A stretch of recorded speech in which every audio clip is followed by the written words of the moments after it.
Welcome to Exodus Lesson 8. God provided food for Israel. I'd like you to pause now and say a prayer with your family and your memory verse, and show your parents that you completed your homework, and get your pronunciation guide. I will leave up on the screen names of the places that the Israelites visited this week for you to pronounce while we're paused. Pause now.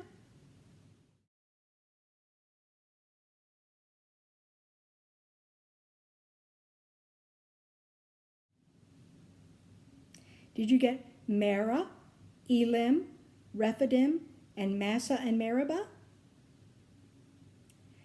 Last week we talked about the people crossing the Red Sea and what a great and loving miracle that was for the people of Israel, that God would provide such a way for them to escape Egyptian bondage. This week, the first thing they do in Exodus chapter 15 is to praise God in song, and that was a very appropriate thing for them to do. Last week we talked about two figures that are used in the Bible, that of God's strong and yet loving hand and his mighty arm. And both of those figures are used in the song that Moses and the people sing to God. So let's look at a few of those verses. In Exodus 15, 12 through 13, it says, "You stretched out your right hand, the earth swallowed them," the Egyptian soldiers. "You have led in your steadfast love the people whom you have redeemed. You have guided them by your strength to your holy abode." So you can see that they recognized not only was God strong, but he loved them enough to save them. However, in verse 16, it talks about what the enemies of God would think when they heard this. So in verse 16 it says, "Terror and dread fall upon them. Because of the greatness of your arm, they are as still as a stone."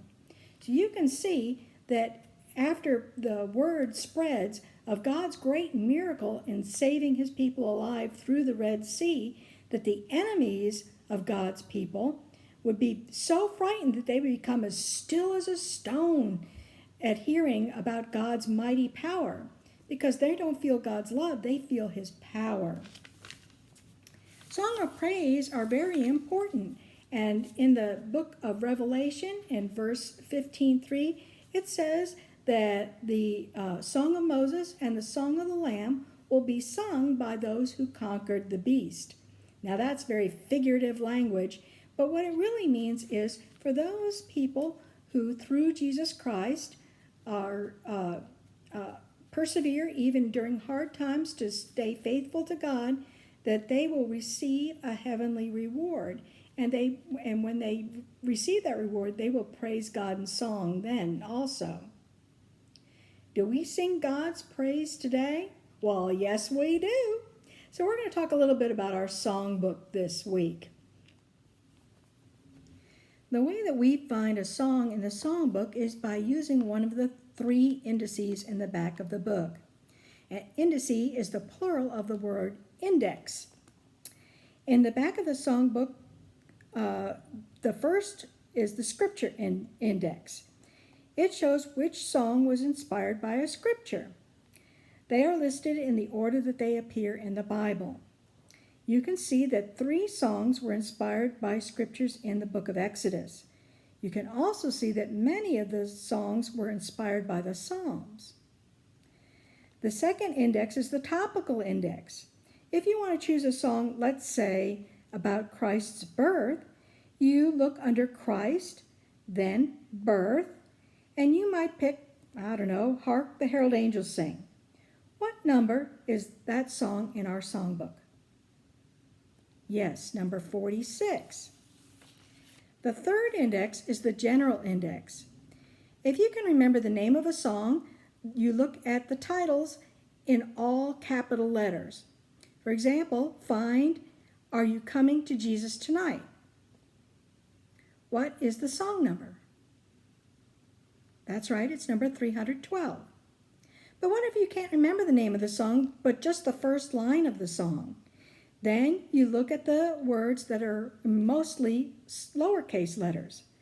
Find the song where the first line is angry words. The song number is 394. If you go to number 394, you find that the song is called Love One Another. So look for the first line, earthly wealth and fame. You see it is song number 680. If you turn there, we can see that the song's name is Anywhere is Home. Now, look up in the index the title. Remember, it's in all capital letters. And look up Anywhere is Home.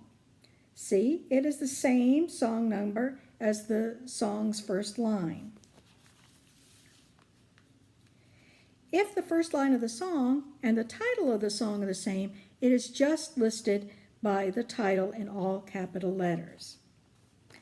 Like Blessed Assurance, number 4. Let's go back to our travels now. You'll notice that the first place they go is Marah, where the water was bitter. And then they went to the wilderness of Sin.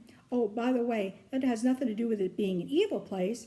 It has to do with it being named the same as Mount Sinai, at the S-I-N. So it's not an evil place, it's just near Mount Sinai.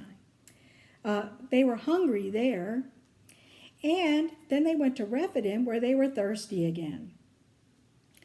I want you to notice that God provided for them in each of those places by giving them instructions to follow that were very specific. In Marah, he told them to take a certain tree and to throw it in the water, and the water would become drinkable there. Some versions say sweet, but they don't mean tasting like sugar water. They mean that it wasn't bitter anymore or poisonous. Then, when they went to the wilderness of Sin and they were hungry, God provided quail and manna. And he provided the manna for them for the rest of their journey. And he had specific rules about that too. How much they could pick up and how often they could pick it up. And remember that when they disobeyed, that the extra that they kept overnight rotted and stank and got worms in it. So God showed them that if you obeyed, you received a blessing, and if you disobeyed, there was a problem there, that bad things happened. And when they got to Rephidim and they were thirsty again, God instructed Moses to strike a certain rock with his rod. Now, if he had just gone around whacking a bunch of rocks, I don't know that it would have done any good. The point was to show that God said, hit that rock, and then that rock provided water for them. So you can see that God finds it very important that you follow his instructions exactly in order to receive blessings, whereas if you don't obey, then disastrous things can happen. And God feels that way about us today, that we obey what he says in his word without changing it to the way that we want it to happen. Now, why did God give them all these tests, like do this and then a good thing will happen? Well, in Deuteronomy 8, 2 through 6, it tells us why. And I'm going to read you just a few verses from verses 2 through 3, where it says that he might humble you, testing you to know what was in your heart, whether you would keep his commandments or not. So he's giving them little tests to see, do they have enough faith to follow him and do what he said. And this is very important because eventually they will be traveling to the promised land. They will have enemies that they need to face and conquer, and things are going to be hard. And he wants to know, do you have enough faith to follow me even when things get hard? Do you believe enough to not obey your own belly, the Bible says, or your own wants and desires, but to do what God says? Are you going to be a faithful people? And God feels that way about us today too. We need to be a faithful people to God. Unfortunately, during all of this, they are still murmuring and complaining. In Exodus 16:2, it says that they murmured against Moses and Aaron. But in verse 6, Moses and Aaron recognized the fact that it wasn't necessarily that they really didn't like Moses and Aaron, but it says specifically that they were murmuring against God. And that's a very bad thing to do. So I'm going to leave you with a discussion question this week. God provided manna in the wilderness for his people? He provided water for his people for their physical needs. How does God provide for our spiritual needs today? Does he give us spiritual food and drink today? Let's read, to help you answer this, John 6:35, as well as verses 48 through 51. Matthew 26 through 28. And John 4:10 through 14. All right, have a good week. Bye.